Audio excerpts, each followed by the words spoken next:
স্বর্ণালী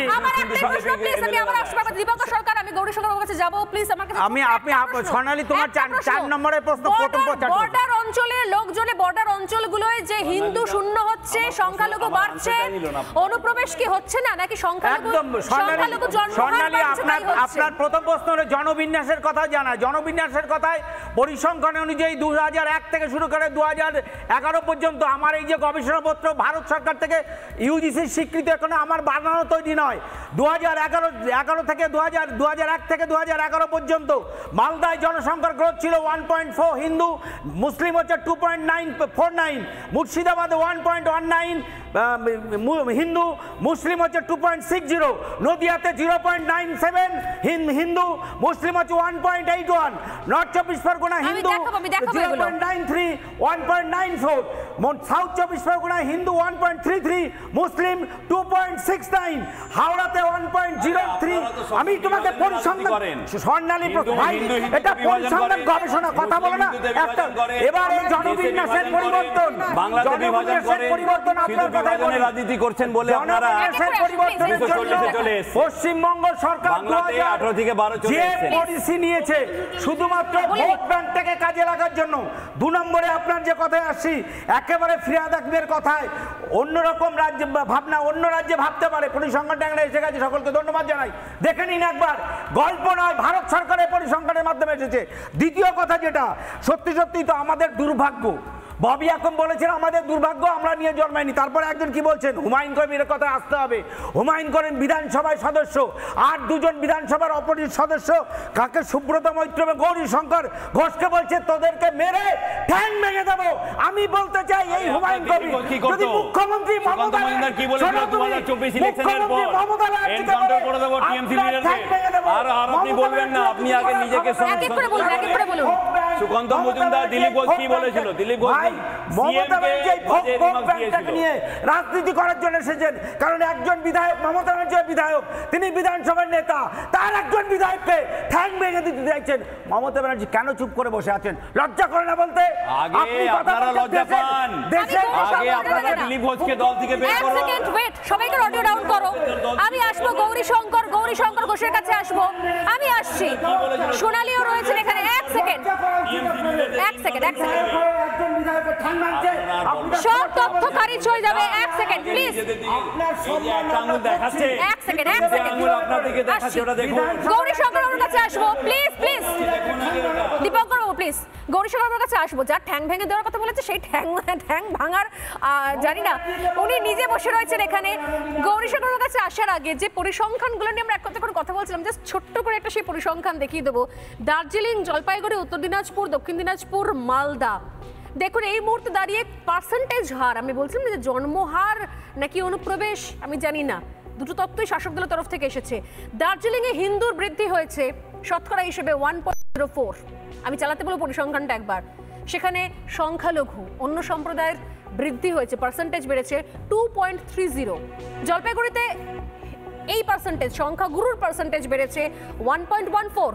সেখানে সংখ্যালঘুদের পার্সেন্টেজ বেড়েছে জন্মহারের নিরিখে বা সংখ্যার নিরিখে, সেটা হচ্ছে 2.07। উত্তর দিনাজপুরে 1.74 হিন্দুদের ক্ষেত্রে, মুসলিমের ক্ষেত্রে সেটা বেড়েছে 2.98। দক্ষিণ দিনাজপুরে হিন্দুদের ক্ষেত্রে বেড়েছে 1.08, মুসলিমদের ক্ষেত্রে 1.43। মালদায় 1.80, মুসলিমদের ক্ষেত্রে বেড়েছে 2.49। এরকম সমস্ত রাজ্য ধরে ধরে মুর্শিদাবাদে দেখুন, নদিয়া দেখুন, দক্ষিণ চব্বিশ পরগনা দেখুন, বাঁকুড়া দেখুন, পুরুলিয়া দেখুন, শুধুমাত্র বর্ডার লাইন নয় দীপঙ্কর বাবু, রাধামোহন বাবু, এখান থেকে এসে কিন্তু অন্যান্য জায়গাতে চলে যাচ্ছে, অন্যান্য জায়গায় চলে যাচ্ছে। মুশকিল হচ্ছে আপনারা অনুপ্রবেশ মানতে চান না। গৌরী শঙ্কর বাবুরা মানতে চান, তারা বলেন যে এ রাজ্য হচ্ছে, একটু সচেতন হন। গৌরী শঙ্কর বাবু, বলছিলাম কিছুক্ষণ আগে যে মেরে ঠ্যাং ভেঙে দেওয়ার কথা বলা আছে, আপনারা কি ঠ্যাং ভেঙে দেওয়ার পর্যন্ত অপেক্ষা করছেন নাকি অনুপ্রবেশ নিয়ে এখনো কথা বলে যাবেন, এখনো সরব হবেন, কোনটা? দেখুন, তৃণমূল কংগ্রেসের সংস্কৃতি হচ্ছে খুন, ধর্ষণ, দুর্নীতি, এটা ওদের সংস্কৃতি। না তো তাদের নেত্রী মমতা ব্যানার্জি, যিনি রাজ্যের মুখ্যমন্ত্রী, পুলিশ মন্ত্রী, তিনি এখনো পর্যন্ত হিন্দুদেরকে কেটে গঙ্গায় ভাসিয়ে দেবেন বলল, তারপরে 2 মাস অতিক্রান্ত এখনো কোনো ব্যবস্থা নেননি, না সরকারি দলের মুখ্যমন্ত্রী হিসেবে, না তিনি তাদের দলের নেত্রী। আবার গতকাল তিনি কি বললেন যে যারা কেন্দ্রীয় শাসন চাইছে বা কেন্দ্রীয় শাসিত অঞ্চল চাইছে সেই গৌরী শঙ্কর আর সুব্রত ঠ্যাং ভেঙে দেব। মাননীয় মুখ্যমন্ত্রী বা তার দল এখন পর্যন্ত একটিও শব্দ খরচ করেনি। এটা তৃণমূলের সংস্কৃতি। তারা জানেন মানুষ তাদের পাশে নেই, তাই তারা পুলিশকে কাজে লাগিয়ে, দুষ্কৃতীদের কাজে লাগিয়ে, বোম পিস্তল নিয়ে বিজেপি বা প্রতিবাদীদের কণ্ঠরোধ করে ফাঁসিতে ঝুলিয়ে নিয়ে তাদেরকে খুন করে মিথ্যা মামলায় ফাঁসিয়ে যেন তেন প্রকারণে ক্ষমতায় থাকতে চান। সে কারণে মাননীয় মুখ্যমন্ত্রী বা তার দল আজকে হুমায়ুন কবিরের মতো নেতাকে আশ্রয় দিচ্ছেন, প্রশ্রয় দিচ্ছেন, উস্কিয়ে দিচ্ছেন আরো বেশি হিন্দু বিরোধী কথা। এ ধরনের হিন্দু বিরোধী নেতাদেরকে মাননীয় মুখ্যমন্ত্রী তৈরি করছেন। এগুলো তার দলের সম্পদ, কারণ এদেরকে যত উস্কানি দেওয়া যাবে সংখ্যালঘু ভোট তত একত্রিত করে তৃণমূলের পাশে যাবে। তাই অনুপ্রবেশকেও তিনি মদত দেন, কারণ অনুপ্রবেশকারীরা তাদের ভোট ব্যাংক, তারা আসলে তার ভোট ব্যাংক সুরক্ষিত থাকবে। একদম আমি আপনার কথা বলতে এবার মানতে চান না। তৃণমূল কংগ্রেস কোন সন্ত্রাসের রাজনীতি বাংলায় চলছে, আইনের শাসন নেই, এটাকে স্বীকার করতে চান না। আমরা বলে যাব, আপনারা চিৎকার করে যাবেন, কিন্তু এখানে রাধামোহন বাবু বসে বসে যুক্তি তক্ক সাজাবেন, কিন্তু উনি বলবেন না যে উনি দাওয়াতে ইসলাম গ্রহণ করবেন কিনা।